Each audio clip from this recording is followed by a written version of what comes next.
Saio hau Nafarroako gobernuak diruz lagundu du.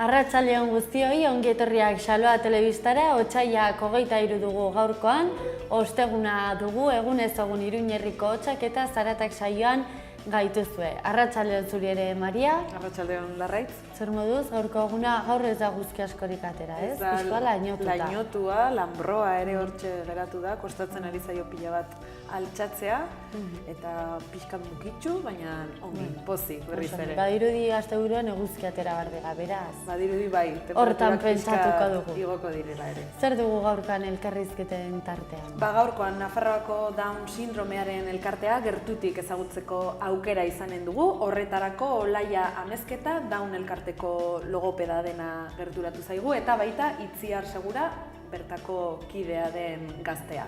21 urte dauzka Itziarrek eta bere bizitza kontatuko digu pixka bat, eta oso elkarrizketa interesgarria.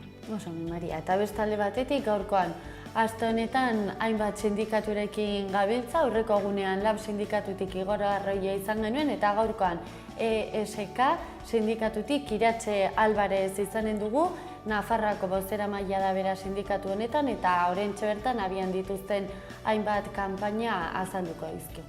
Oso ongi elkarrizketak eta gero jarraian zarataken atal horretan saretik saioa izanen dugu, eta saioari hasiera emateko gaurko otsaiak 23ko efemeride batzuk.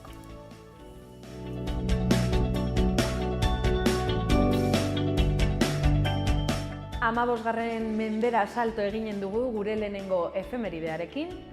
Izan ere 1945. urteko otsaiaren 23an Johannes Gutenbergek lehenengo Biblia inprimatu zuen. Gutenberg asmatzailea izan zen eta inprimaketaren teknologia landu zuen eta tinta garatu ere. Europara inprimatzeko makina mugikorra ekarri eta garatu zuelako da ezaguna. 1970 ernalketa artifizialan lehen aldiz erabili zen Londresen gaur bezalako egun batean. 81 Antonio Tejero militarrak estatu kolpe saioa egin zuen Espainian eta handik urte batzuetara 97an Doli ardiaren klonazioa egin zen lehen aldiz gaur bezalako egun batean. Jakin dezagun orain zeintzuk diren egunak utzitako lerroburu nagusiak Aitziberren eskutik. Arratsaldeon Maria, arratsaldeon Larraitz, hauxe dira gaurko ortzegun honek utzi dizkigun titular nagusiak.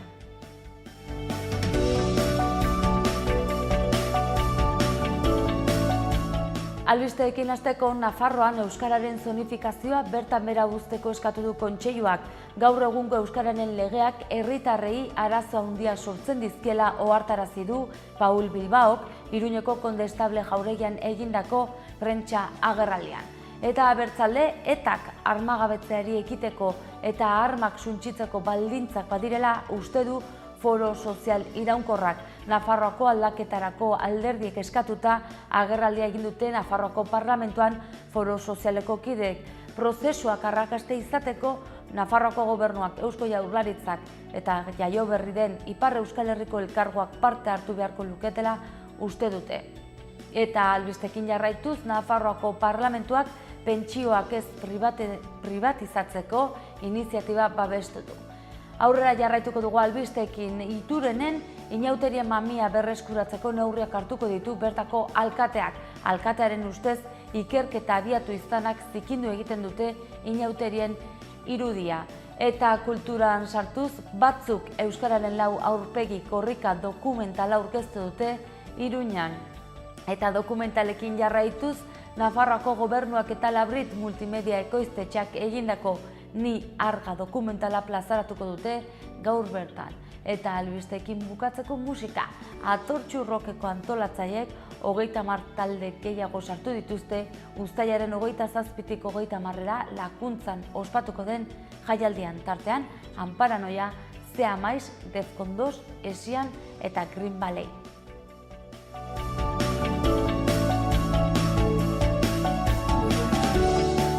Eskerrik asko Aitziber Iturria, eguneko lerroburu nagusiak emateagatik, orain egunkarietako azalekin aurrera jarraituko dugu, gaurkoan zinema kontuak ikusten duten Mendiarien Navarran. Gainera, Iruñan nahiko ikuskizun berezia egon zen atzo, beraz hori ere jaso du Diario de Navarrak, bere azalean. Beste kontu batzuk ere baditugu, hezkuntza kontuak adibidez lerroburu nagusian, hezkuntza batzordeak atzera egin du eta aurreko deialdiaren beka sistema mantenduko du Nafarroako Unibertsitatean. Gobernuak ez dio familien salaketari helegitea jarriko eta aldaketa horiek atzeratuko ditu. Eta azaleko argazkian, zuk esan bezala, Larraitz zaindari ikustezina filmaren protagonistak ageri dira, hortxe irudian, atzo Iruñeko estreinaldian egon ziren eta alfombra gorria jarri zuten baluarten. Azalaren goikaldean beste berri pozgarri bat, lurraren aizpak, halaxe dio lerroburuak, lurraren neurriko 7 planetaz osaturiko sistema berria aurkitu bai dute, eguzki sistema berria da 7 exoplanetaz osaturik. Eta aurrera jarrai dezagun Diario Notizia egunkariarekin, osasungintza kontuak lerroburu nagusiari dagokionez, Nafarroak medikuei jubilazioa atzeratzeko eskumena emanen die ordezkatzeko dauden arazoak dela eta legean aurreikusten den neurria berehala sar daiteke indarrean eta Diario Noticias egunkarian aipatzen dituzten datuak kontuan hartuz 10 urtetan 676 mediku jubilatuko dira.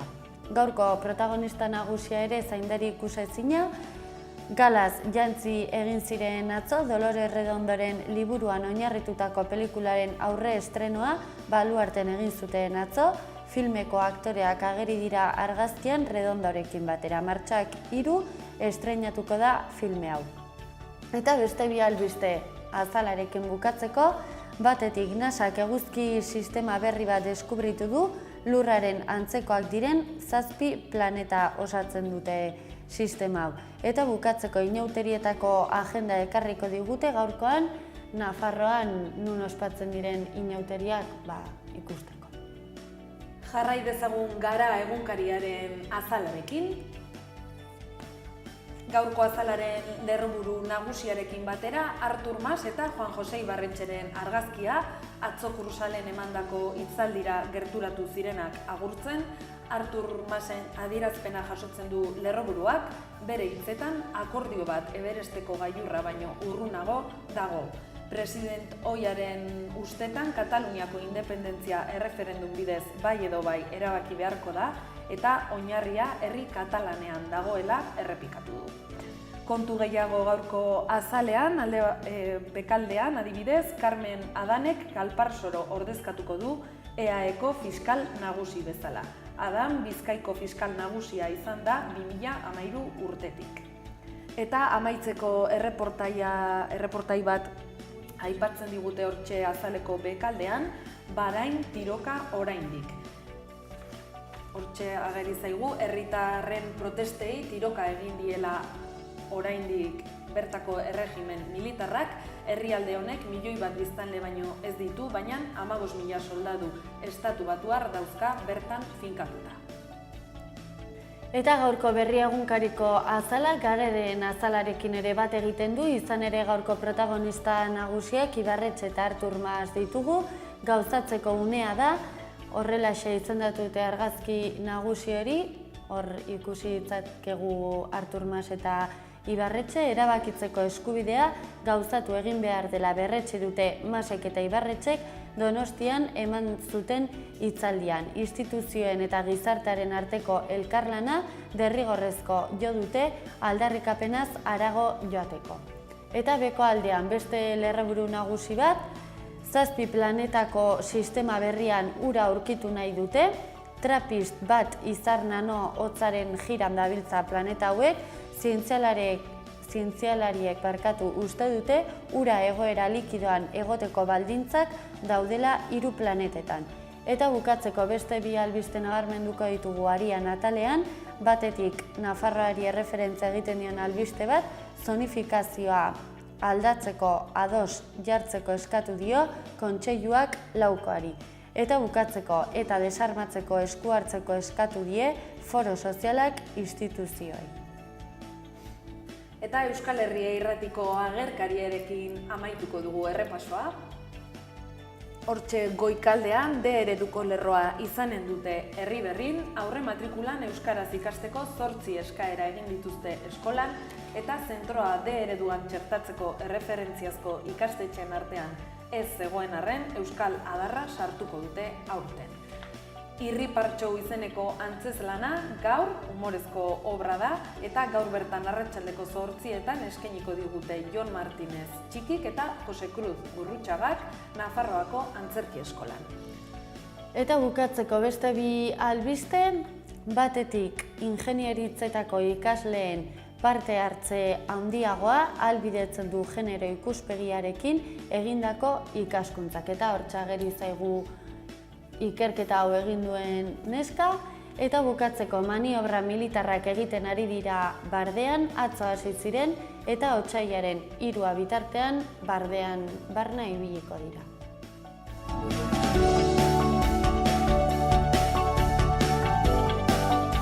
Eta jarraian gaur arratsaldeari begirako eta asteburuari begirako geure agenda. Ipuin kontalaria euskaraz printzesak kontu kontari Maider Galartzarekin gaur osteguna otsailak 23 seietan izanen da Atarrabiako kulturretxean. Liburu aurkezpena La vida no es puro teatro Javier Teniasena gaur otsailak 23 ostegunarekin arratsaldeko 7etan izanen da liburuaren aurkezpena Katakrak liburu dendan. Poesia jardunaldiak Momentos y Raíces Iñaki Auzmendiren eskutik Zibibos sareko 6. poesia jardunaldiei amaiera emanen dion ikuskizuna ikusteko eta entzuteko aukera gaur otsailak 23 ostegunarekin arratsaldeko 7:30 Kondestable Jauregiko Zibiboxean. Irri zikloaren 9. edizioa Nafarroako Antzerki Eskolan. Irripartxou Jose Cruz Gurrutxaga eta Jon Martinezekin, Txikirekin, gaur arratsaldeko 8etan Nafarroako Antzerki Eskolan. Down of the Maya, Ibakusa eta Meltdown taldeen kontzertua bihar zentralen. Arratsaldeko 8etan eginen dute ate irekiera Zentral Cafe Antzokian. Eta asteburuari begira dagoeneko iganderako enekantaken ikuskizuna egonen da Antsoainen. Astonauta azken ikuskizuna aurkeztuko dute eguerdiko 12etan. Igandeari begira ere Lakuntzako kulturretxean 43. Nafarroako bertsolari txapelketaren final laurdenak. Bertsolariak Eneko Lazkoz, Aimar Karrika, Oier Lakuntza, Iker Gorosterrazu, Joanes Ilarregi eta Egoitz Gorosterrazu izanen dira, igandean esan bezala arratsaldeko 5:30 Lakuntzan. Agenda errepasatu eta gero goazen orain udalerrietako albisteekin Larraitzen eskutik.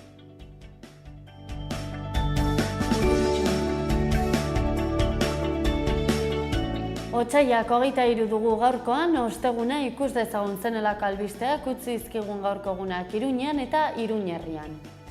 Iruñarekin hasteko amaitu dituzte Bila Zeles txaleta eraisteko, Herripako Euste-Horma zimendatzeko eta Belosoko aldapa urbanizatzeko lanak. Oinezkoendako zaldainaren ondoan, anfibio hegazti eta mustelidoen habitata hobetza aldera sortutako ezagunea ere bisitatu dute hirigintza gerentziako kideek.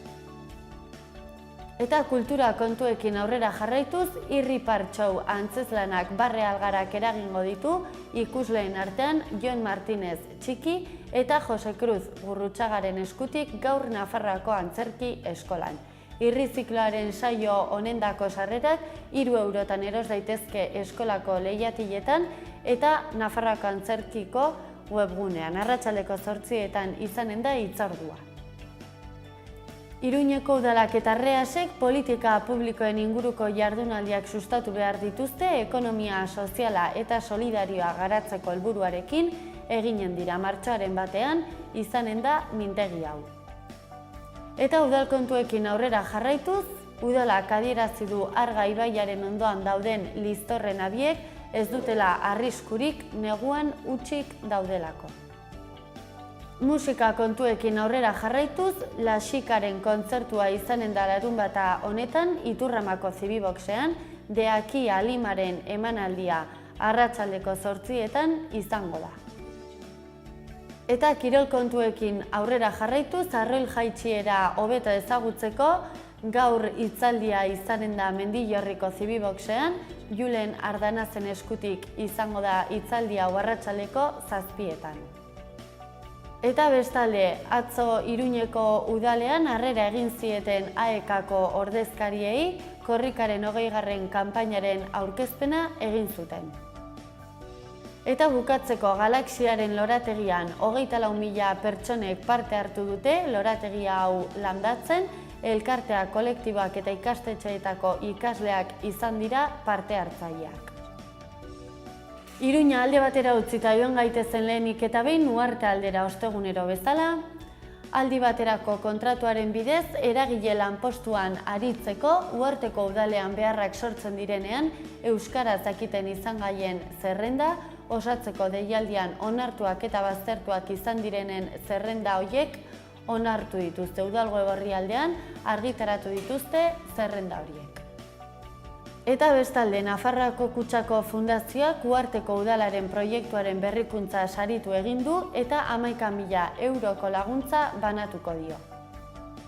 Uharteko aurreskoletan ere ate irekiak antolatu dituzte, heldu den martxoaren 3an izanen da arratsaldeko 5etatik 7etara Uharteko aur eskoletako ate irekiera jardunaldia. Uharte alde batera utzita joan gaitezen Xulapen baiara aldera, Inauterietan ere ludoteka zerbitzua izango dute Xulapainen, otsailaren 27tik martxoaren 3ra izanen da, eta bertan jolas eta tailer desberdinak egingo dituzte. Elortzibarrekin aurrera jarraituz, noaingo jaietan bigantzak nahi dituzten ala ez, galdetuko diete herritarrei. Galdeketa hori egiteko data otsailaren 18tik 24ra izango da. Eta bukatzeko joan gaitezen Oltza Zendea aldera, aurreskola eskolatze kanpainari dagokionez, hemen ere martxoaren batean aurreskola ezagutzeko aukera izanen da, ate irekietako jardunaldi batean. Arratsaldeko 5etan izanen da esan bezala martxoaren batean. Ostegunero bezala Nafarroako Parlamentura joanen gara alderdietako bozeramaileekin hitz egitera, aste honetako gaia, asteburuari begirako gai bat izanen da, izan ere eskuin muturreko eta indarkeria poliziala jasan duten biktimei omenaldia egin zieten asteburu honetan, eta aste honetan honen inguruan galdetu diegu Iñaki Iriarte UPN-eko bozeramaileari, Bakartxo Ruiz EH Bildutik eta Koldo Martinez Geroa baitik. Bai, jotzen dut oraindik lan anitza geratzen dela. Alegindu beharko ginateke relato amankomun bat ailegatzera gutienezko puntuetan.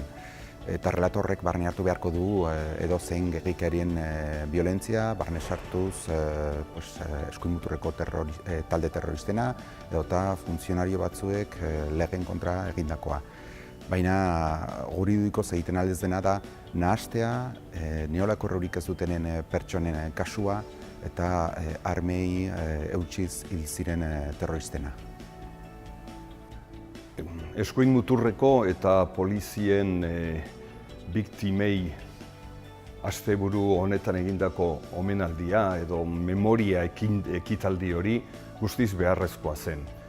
Biktima hauei ez zaie inolako kasurik egin pasadiren ez dakit 40 urtetan edo 60 urtetan, eta beraz beharrezkoa zen.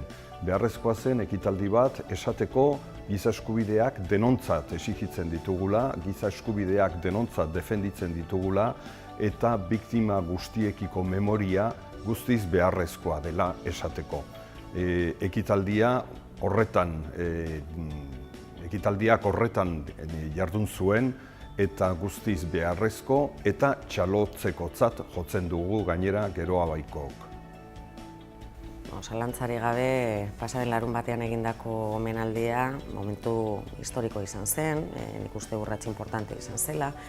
Orain arte, kontuan hartuta, orain arte biktima horiek, estatuak, poliziak, ultraeskuineko taldek eragindako biktimek ez dutela inongo aitortzarik izan, inongo errekonozimendu ofizialik izan, nik uste lehenengo urrats hori oso importante izan zela, ekitaldi instituzional hori egitea. Zalantzari gabe, oraindik ere lan handia dago egiteko, eta Idoia Zabalzak, Mikel Zabalzaren arrebak berak esan zuen, oraindik ere bide luzea daukagu egiteko, bereziki egiaren bidean. Bueno, hasiera batean Tribunal Konstituzionalak suspendituzun legea, gero zonbat artikuluen gaineko suspentsioa altxatuzun, hoien barnean errekonozimenduena, guk parlamentuan errekonozimendu horien alde bozkatu genuen, baina gero ikusi genunean nola prestatzen ari ziren gauzak erabaki genuen ez joatia. Beno, legea badakizue 2015ean onartu zen, Estatuko abokatuak Tribunal Auzitegi Konstituzionalera eraman zuen, eta Auzitegi Konstituzionalak legea geldiarazi egin zuen artikulu batzu ez ezik. Horien artean zegoen ekitaldia egiteko agindua ematen zuen artikulua. Horregatikan egin zen ekitaldia. Ez bakarrik horregatikan, baizik eta baita ere bete behar etiko bat zelako. Legea beraz, konstituzionalean dago oraindik eta han egoteagatik bada hortikan ateratzen da konklusio bat. Momentu honetan ezin dela ikerketa komisioa egin eta ikerketa komisio honek beraz ezin duela esan zeintzu diren biktimak eta zeintzu ez. Eta hori da momentu honetan badaukagun arazorik nagusienetako bat arlo honetan. Momentu honetan lege hori indargabetua dago ia bere osotasunean, Auzitegi Konstituzionalak helegitea jarri ondoren, pasa legegintzaldian onartu zen, eta segituan helegitea jarri zion. Gerora, bi artikulu salbuetsi zituen, inhabilitazio edo suspensio horretatik, eta horietako bat hain zuzen da omenaldi bat egiteko beharra. Eta horixe izan da, hain zuzen, pasaren larun batean Nafar Gobernuak, Nafarroko Parlamentuak eta Udal eta Kontsejuen Federazioak abian jarri zutena. Bueno, zerranik ez, kondenatzen ditugu eskuin muturreko taldeen ekintza terroristak eta zonbat funtzionariok legeen aurka egindakoa. Ez dugu neolako arazorik Germán Rodríguez, Mikel Zabalza edo Angel Berroaretaren familiei euspena eta elkartasuna adierazteko. Arazoa datza Mikel Castillo, Rafael Delas edota Naparra bezalako kasuetan, nun deitoratzen dugun euren heriotza, baina jotzen dugu ez dagoela ongi pertsona horiei omenaldi bat egitea. Bueno, nik uste dut argi dago, zergatik batez ere Alderdi Popularra eta UPN ez dauden ados ekitaldi honekin, eta nik areago esango nuke lege honekin ere. Denbora guztian, pasadiren urte guzti hauetan, ez dute ezer egin biktima hauek errekonozitzeko, legeak errekonozimendu hori ahalbidetzen du, eta UPN eta PP ez dute noski biktima hauek errekonozitu nahi. Azken finean, euren jarrera politikoa ez datorrelako bat biktima hauek sufritu zuten indarkeriarekin, edo hobeto esan da. Indarkeria horiekin ez daude hain desados. Eta beraz, horrexegatik noski ekitaldi hau dela eta montatu duten sarraski guztia eta egiten ari diren salaketa guztiak. Bueno, nik uste esaten dutela eta aitzakiak mila izan daitezke, baina azkenean arrazoi bat eta bakarra dago, eta da oso erosoa izan dela ikusi nahi ez duten batzuek, ikusi nahi ez duten errealitate bat alfonbrapean jarraitzea. Eta, bueno, gerora, larun bataz geroztik sortu den zalaparta horretan, mila gauza aurretik ere eta ondoren mila gauza esan dira, oso potoloak, nik uste sektore batzuek eta egunkari batzuek beraien titularraria aldez aurretik idatziak zituztela, eta horrek esan bezala arrazoi bakar bat erantzuten dio. Eta da, errealitate hori eskutuan mantendu nahi dutela eta betikotu. Politika kontuekin aurrera jarraituz, gai librea hautatzeko aukera emanen diegu oraingoan alderdietako bozeramaileei. Eskuin muturreko eta poliziaren biktimei egin behar zen ekitaldi hori dela eta militar batzuk, Espainiako ejerzitoko militar batzuk, Usue Barkos gure lehendakaria iraindu egin dute euren korreo batzutan. Hori onartezina da. Onartezina da militar batzuk, teorikoki ejerzito demokratiko baten militar batzuk, demokratikoki hautatutako lehendakari bat horrela iraintzea. Irainak gainera irainek badute kutsu sexista bat.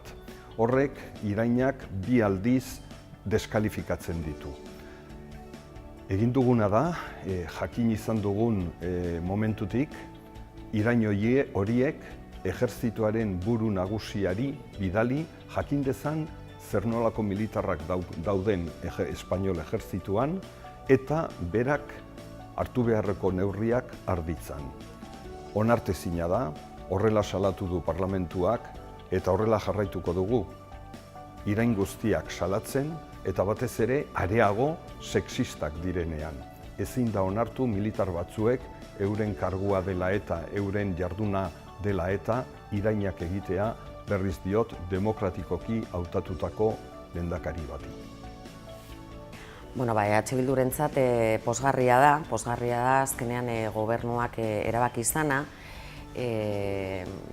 profesio arteko salario edo soldata minimo horretara egokitzea alargunen pentsioak. Zalaparta handia sortu da, azken egunotan gai horrekin, Estaduak SMI hori, edo gutxieneko soldata hori, 8%an hazi du, baina horri lotuta dauden hainbat eta hainbat lege, hainbat eta hainbat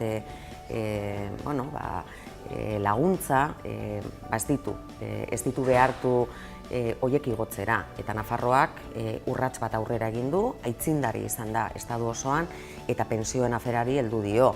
Lehenik eta behin, alargunei 8% egoko zaie. Horre, bai genero ikuspegitik, bai kolektibo ahulenen ikuspegitik, gure ustez urrats importantea da. Eta nola ez, horri beste urrats batzuk jarraitu behar zaizkio, badaude bestelako pentsio batzuk ere benetan minimo guztietatik bera daudenak, alargunak ez izan arren, eta horiei ere aurre egiteko plangintza bat egin beharko dugu, bizpahiru urtetan horiek ere maila duin batera igotzeko.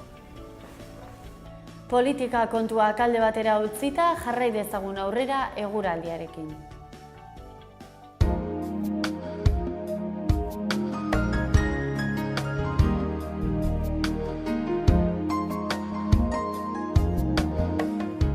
Otsaiak 23 osteguna, gaur goizean Iruñerria osoan lainoa eta lanbroa protagonistak. Goiza hodeitsua izango da eta hegohaizea ibiliko da nagusi, arratsaldearen hasieran haizea iparralderuntz aldatuko da eta hortik aurrera hodeiak ugarituz joango dira. Temperatura maksimoak 18 gradutan emango dira gaur eta eguneko baxuenak behera joango dira 3 graduetaraino iritsiz. Baztanaldean goizean zerua hodei gutxirekin egongo da eta hegohaizea ibiliko da. Eguerdian haizea iparralderuntz aldatzen joango da eta hortik aurrera hodeiak ugaritu egingo dira ere. Temperatura maksimoak 15 gradutan, minimoak 6 gradutan. Biharko egunari begira hodeiak eta ostarteak nagusi Iruña inguruan, ateri eutsiko dio eta iparraldeko haizea nagusituko da.